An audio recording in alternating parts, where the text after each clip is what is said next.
Hi, welcome to another episode of Home Projects with Carpenter. In today's episode, I'm going to show you how to change the chain on your chainsaw. Coming up.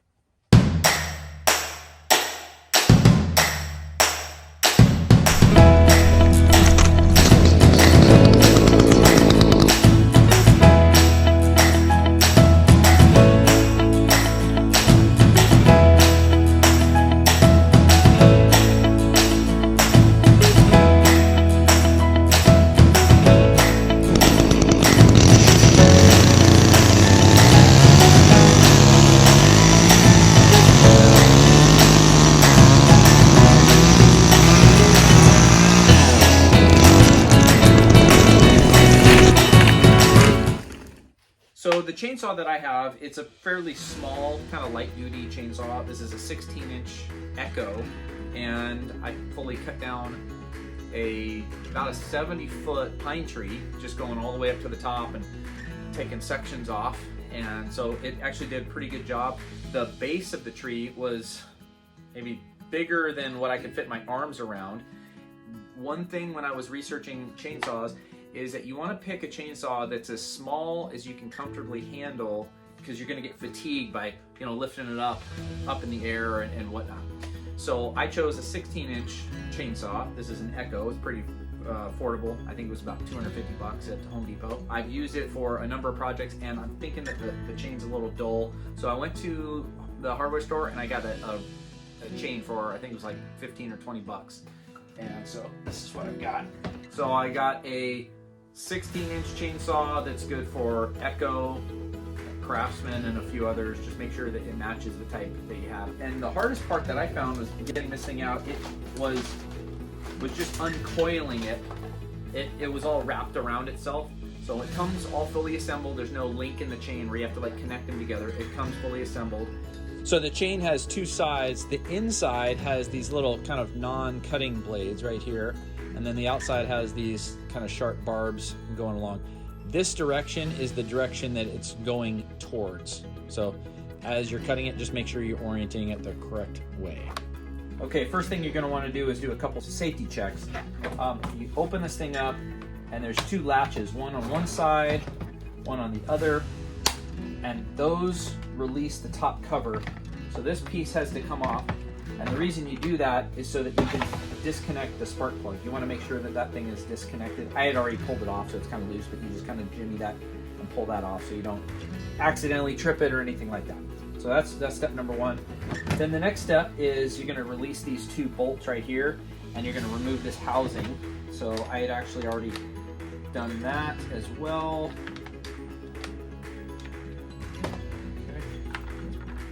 Comes off. When you do that, it's going to be kind of loose, and you're actually going to have this thing, because this thing slides like that.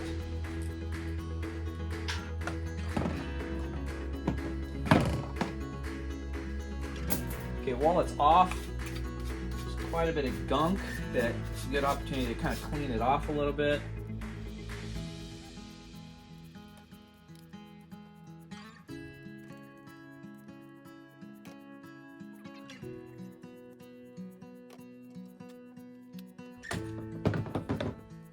Again, this thing can tend to get really twisted around.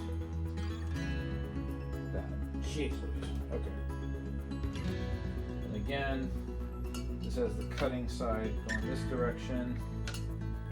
So you want to make sure that you have it oriented on the right side.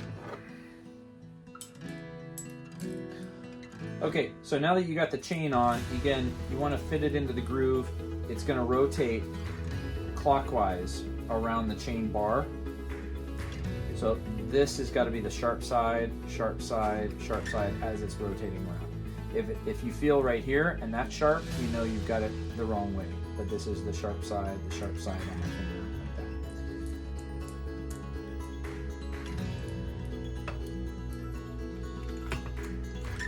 And again, once you got that chain on and it's into all the grooves, and slide that right over those two pins, and then there is this cylinder that rotates.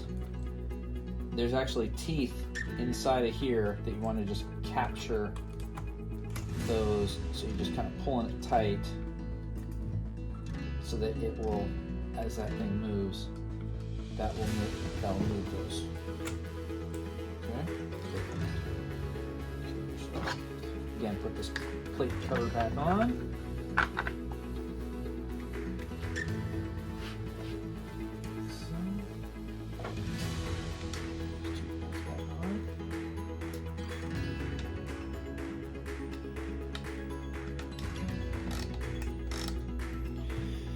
Okay, now before you tighten these things down really good, you just kind of finger tighten.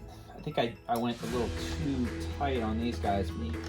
You loosen them just slightly so that they're just kind of holding it in place. And you can see that this is too loose. So I had it pulled out to kind of where I think it should be. And what you end up doing is you take the brake, you release the brake so that it's not, so that you can tell it's like kind of just loose in there. And then there is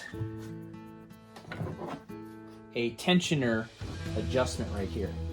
And you pull this, you twist this until it gets sucked right in there. There. Okay, so then it's nice and tight.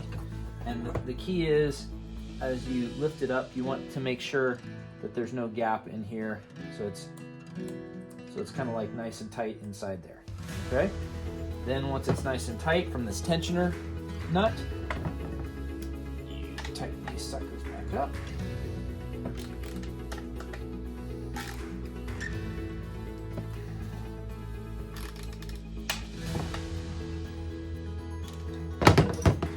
And then you should be good to go.